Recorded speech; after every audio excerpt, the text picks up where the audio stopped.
दोस्तों नमस्कार। ज्योतिष ग्रह भाई अमरेंद्र में मैं आपका बहुत बहुत स्वागत करता हूं। दोस्तों ये जो हमारा वीडियो है ये भी पितृपक्ष पर है।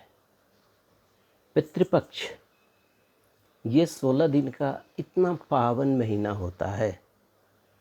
इसमें हम लोग अपने पूर्वजों का आशीर्वाद मांगते हैं, पूर्वजों को खुश देखते हैं, पूर्वजों को खुश रखते हैं। और अगर किसी तरह की त्रुटि रह गई है हमारे कर्म क्षेत्र में या पूजा पाठ में, तो ये जो 16 दिन का समय होता है ये बड़ा पवित्र समय होता है। इसमें पूर्वजों का आशीर्वाद मिलने की गारंटी रहती है। तो दोस्तों आइए चर्चा शुरू करते हैं।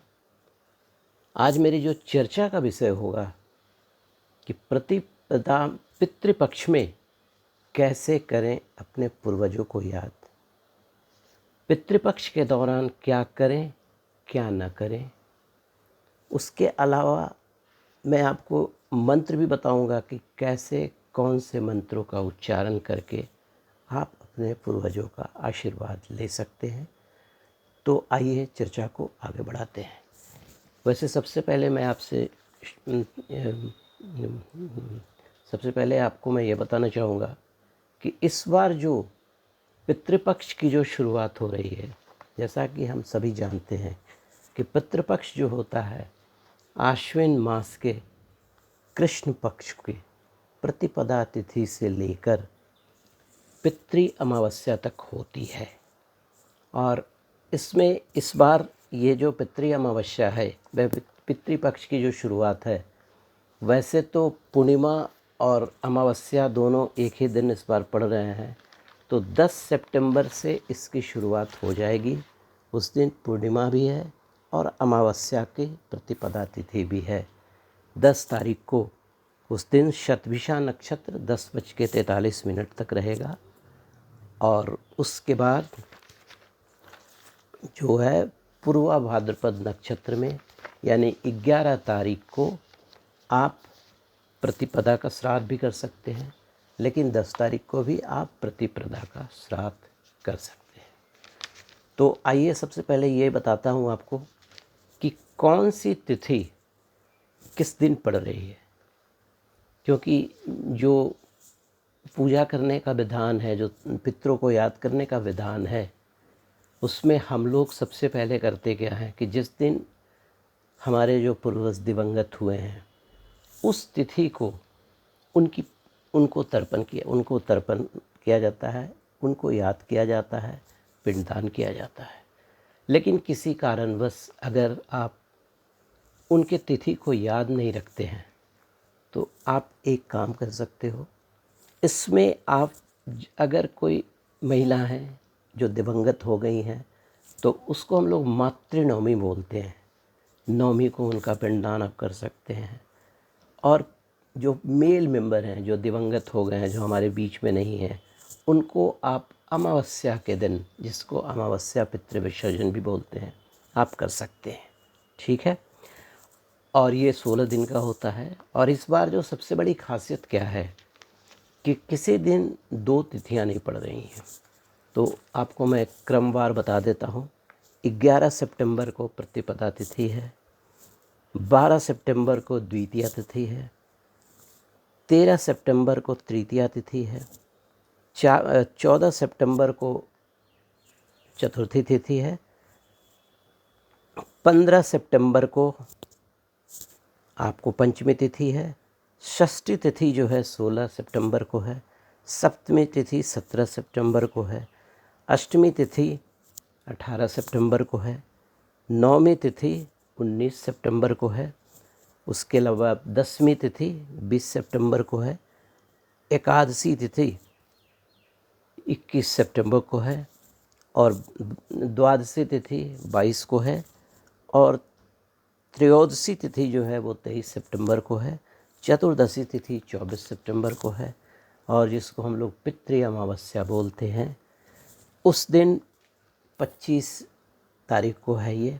उस दिन उत्तरा भाद्रपद नक्षत्र दिन भर रहेगा और उस दिन सूर्य की जो स्थिति होगी वो 12:16 के बाद वो कन्या राशि में आ जाएंगे और वैसे उन राशि चंद्रमा की जो स्थिति होगी और उस दिन सिंह राशि होगा और 12:15 के बाद वो कन्या राशि में भ्रमण करेंगे। तो दोस्तों ये था कि किस तिथि को आप अपने पूर्वजों को याद करके उनका उद्धार कर सकते हैं। ठीक है, अब आइए सबसे पहले हम लोग श्राद्ध जो बार बार उच्चारण होता है पितृपक्ष में, ये श्राद्ध होता क्या है? देखिए, श्राद्ध का मतलब है श्रद्धापूर्वक किया हुआ तर्पण ही श्राद्ध है। हिंदू धर्म में पितृपक्ष अपने पूर्वज और परिजन जो इस धरती पर हम लोगों का साथ छोड़कर चले गए हैं, उनके प्रति आदर और श्रद्धा भाव दिखाने का ये समय होता है। ये 16 दिन हम लगातार कर सकते हैं। पितृपक्ष में हमारे पूर्वजों को तर्पण और पिंड देने का महत्व होता है और हिंदू धर्म के अनुसार, जो पहले भी मैं बता चुका हूँ, प्रतिपदा की शुरुआत भाद्रपद शुक्ल पक्ष के खत्म होने के बाद यानी पूर्णिमा के बाद अश्विन माह के कृष्ण पक्ष में प्रतिपदा से सर्वपितृ अमावस्या तक मनाई जाती है, जो 16 दिन चलता है, जिसे हम श्राद्ध पक्ष भी कहते हैं, पितृपक्ष भी बोलते हैं। इस दौरान हम अपने पूर्वजों और पितरों को उनके साथ छोड़कर जाने की तिथि के अनुसार तर्पण और पूजा करके याद करते हैं। इसे एक एग्जाम्पल बताता हूँ। जैसे मान लिया कोई परिजन दिवंगत हो गए हैं द्वितीया तिथि को, तो इस बार जो द्वितीया तिथि पड़ रही है, द्वितीया तिथि जो पड़ रही है इस बार पड़ रही है 12 तारीख को। 12 तारीख को 1:09 तक द्वितीया तिथि होगी। तो उस दिन आप अपने उस पूर्वज को पिंडदान और तर्पण कर सकते हैं। ठीक है, अगर किसी की तिथि मालूम ना हो तो जैसा मैंने बताया, फीमेल है तो 9वीं तिथि को और मेल है तो अमावस्या तिथि को आप कर सकते हैं। ठीक है, इस बार जो है कहा जाता है कि ज्योतिष में राहु का संबंध जो होता है हमारे पूर्वजों से होता है। ज्योतिष शास्त्र के अनुसार अगर आपके ज़िंदगी में बहुत सारे प्रॉब्लम्स कंटिन्यूअसली आ जा रहे हैं, बहुत सारे प्रॉब्लम्स अगर कंटिन्यूअसली आ जा रहे हैं, आपको लगता है कि कोई उद्धार नहीं हो रहा है, मेरा काम नहीं बन रहा है, तो ये पितृपक्ष में अपने पूर्वजों को आप खुश रखिए। सारे आपके जो कष्ट हैं ज़िंदगी के सब दूर हो जाएंगे। देखिए, मान्यता है कि अश्विन माह के कृष्ण पक्ष में हमारे जो पूर्वज हैं, जिन्हें जगह नहीं दी गई है या जिनका तर्पण नहीं किया हुआ है, जिनको बैठाया नहीं गया, जिसे हम लोग स्लैंग भाषा में बोलते हैं, स्थान नहीं दिया गया है, अपने परिजनों से मिलने ये उनके द्वार पर आ जाते हैं और वहाँ पर आकर पानी पानी मांगते हैं। तो आप देखते हैं कि जल तर्पण करने की एक प्रथा है।